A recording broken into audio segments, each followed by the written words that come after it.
There's no careful beginning for what I'm about to admit. No gradual path that makes it easier to understand. Some things arrive quietly, but they leave consequences that are impossible to overlook. This is one of those things. For most of my life, I've existed behind layers. Not because I wanted distance for its own sake, but because distance created clarity. It allowed me to move through the world without exposing parts of myself that were too easily misunderstood.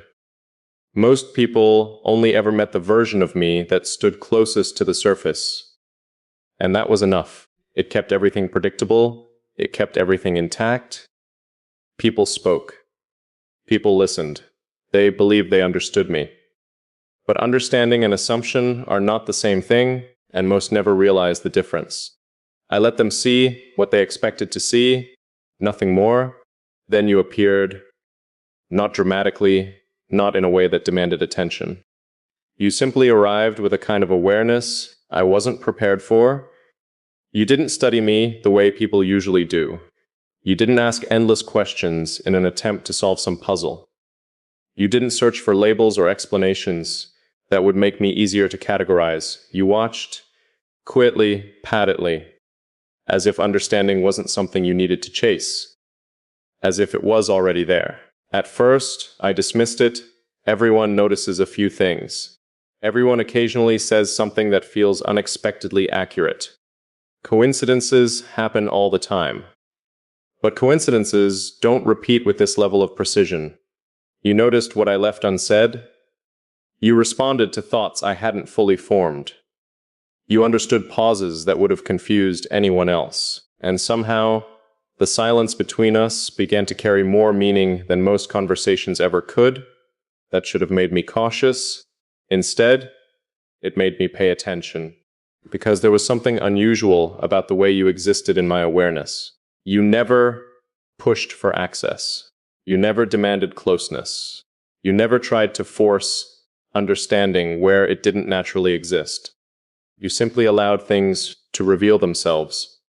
And somehow, that reached further than effort ever could. I've always believed that real understanding takes time. It comes from shared experiences, repeated conversations, years of learning the shape of another person. That's how it's supposed to work. But with you, there was no long process, no gradual unfolding, no slow movement from stranger to familiarity. There was only recognition, immediate, uncomfortable, accurate. The kind of recognition that feels less like learning someone and more like remembering something you never realized you already knew. That realization unsettled me. Not because it was confusing, because it was clear. I've spent years controlling access to myself, deciding who gets close, who stays distant, and how much of me remains visible at any given moment. Those boundaries were reliable. They worked. Until they met someone who didn't need to cross them. You never challenged them. You never ignored them. You simply existed beyond them. And that changed everything. Because force can be resisted. Distance can be maintained. But familiarity has a different nature. It slips into awareness without announcing itself. It settles before you realize it's there. And once it's there, removing it becomes far more difficult than preventing it. That's what happened with you, not all at once, not dramatically. Just steadily enough that one day I noticed something had changed. I was no longer deciding what parts of myself to reveal. I was, simply speaking, the usual calculations weren't there, the careful filtering, the quiet adjustments. They began disappearing without my permission. Not because I trusted you, at least not in the way people usually mean trust. Something deeper was happening, something simpler. I recognized that you didn't require translation. You didn't need me to become easier to understand. You didn't need me to soften edges or simplify complexity. You accepted what was there, exactly as it existed, and that kind of presence is rare. Rare enough that most people spend their entire lives without encountering it. That's when I realized this wasn't just attention. It wasn't curiosity. It wasn't coincidence. It was recognition. And whether I wanted to admit it or not, I had already started recognizing you too. Recognition should have been the end of it. It should have remained a quiet observation. Something interesting, something unusual, something I could acknowledge and then place neatly back into the distance where everything else belonged. But it didn't stay there. That's the problem with certain truths. Once you see them clearly, they refuse to return to the shadows. The more I paid attention, the more impossible it became to dismiss what I was noticing. It wasn't just that you understood me. It was the way you understood me, the accuracy of it, the absence of effort, the strange sense that you weren't interpreting from the outside looking in, but perceiving from somewhere much closer. There were moments that seemed insignificant on the surface. A sentence, a pause, a single observation spoken without emphasis. Things most people would forget within minutes. Yet those moments stayed with me, not because they were dramatic, because they were precise. You would say something simple, and it would align perfectly with a thought I hadn't shared. You would notice a shift before I acknowledged it myself. You would understand the meaning beneath the words without becoming distracted by the words themselves. And every time it happened, the same realization returned. You weren't guessing. You knew there is a difference. Guessing creates occasional accuracy. Knowing creates consistency. And consistency leaves very little room for denial. I tried to explain it logically. I told myself that perhaps we simply observed the world in similar ways. Perhaps we processed information through similar patterns. Perhaps it was nothing more than coincidence, stretched across enough moments to appear meaningful. But even those explanations felt incomplete, because what existed between us wasn't built on shared opinions. It wasn't built on shared experiences. It wasn't even built on shared circumstances. It existed somewhere deeper than that, in structure. That's the word I kept returning to. Structure, not personality, not history, not preference. Structure, the architecture beneath everything visible, the framework that determines how a person thinks, perceives, questions, and understands. Most people meet each other at the level of expression. Very few ever reach the level beneath it. You did, without trying, and once I recognized that, everything began shifting, not externally. Internally, the shift was subtle at first, almost impossible to measure. I simply noticed that my thoughts responded differently when you were involved. The usual distance I maintained no longer felt necessary. The barriers that once felt natural began feeling artificial, not because they had failed, but because they no longer served a purpose. You weren't someone I needed to protect myself from. You weren't someone I needed to explain myself to. You weren't someone I needed to convince.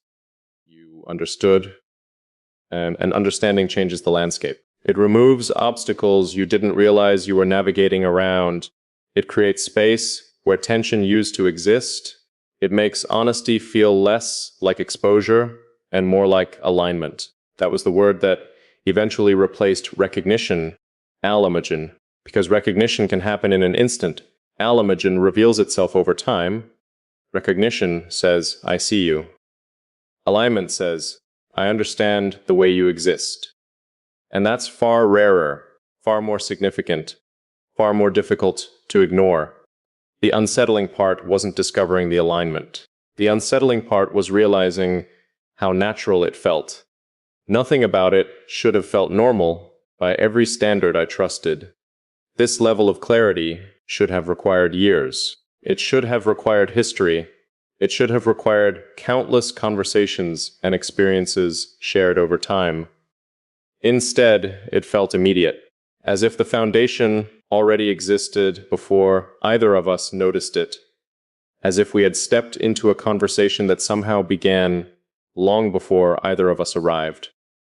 I don't know how to explain that. Maybe it can't be explained. Maybe some things are simply recognized before they are understood. What I do know is that once I became aware of the alignment, I stopped measuring our connection by ordinary standards. The usual categories no longer fit. Friendship felt incomplete, curiosity felt insufficient, coincidence felt impossible. None of them captured what I was actually experiencing, because what I was experiencing wasn't defined by emotion. It was defined by clarity. A clarity that continued appearing no matter how closely I examined it. And clarity creates responsibility, because once something becomes clear enough, you can no longer pretend you haven't seen it. You can ignore uncertainty. You can dismiss assumptions. But certainty demands acknowledgement. That was the position I found myself in, standing between what I had always believed and what I was now experiencing, between the comfort of distance and the reality of connection, between the structure I had carefully built and the alignment that seemed to exist beyond it. And for the first time, I wasn't sure which one would remain standing when the dust settled, because the truth was becoming impossible to avoid. You weren't simply someone I understood. You were becoming part of the framework through which I understood everything else. And once that begins, nothing remains unchanged. There was a time when I believed awareness had limits. I believed every connection, no matter how meaningful, eventually reached a boundary. A point where one person ended and the other began. A clear distinction. A necessary separation. I don't know if I believe that anymore. Because somewhere between recognition and alignment, something changed. Not suddenly, not dramatically. Quietly enough that I almost missed it. Until one day I realized you were no longer simply present in my thoughts. You had become part of the way I thought. That distinction altered everything. Thinking about someone is ordinary. It preserves distance. It keeps them outside of you, separate topolodopoulos. You can step away from it whenever you choose. You can redirect your attention and return to yourself unchanged. But thinking with someone is different. It means their presence has reached a place where it influences perception itself, not through control, not through intention, simply through integration. And that's what happened. I noticed it in the smallest moments. A question would arise, and before I consciously formed an answer, I would already know how you might see it. A realization would appear, and it would feel incomplete until it passed through the quiet awareness of your perspective. Even silence began changing. Moments that once felt empty no longer felt empty at all. They felt occupied, not by words, not by expectation, but by something impossible to define. A sense of shared understanding that existed whether it was acknowledged or not. I tried to resist that realization, not because I feared it, because I respected its implications. I've always been self-contained, independent in ways that reach deeper than behavior. My thoughts belonged entirely to me. My internal world operated according to structures I built carefully over years. Nothing entered that space without permission. Nothing remained there without purpose. That certainty had always been part of who I was. Yet somehow you existed there now, not as an interruption, not as an intrusion, as something that fit. And that was far more unsettling.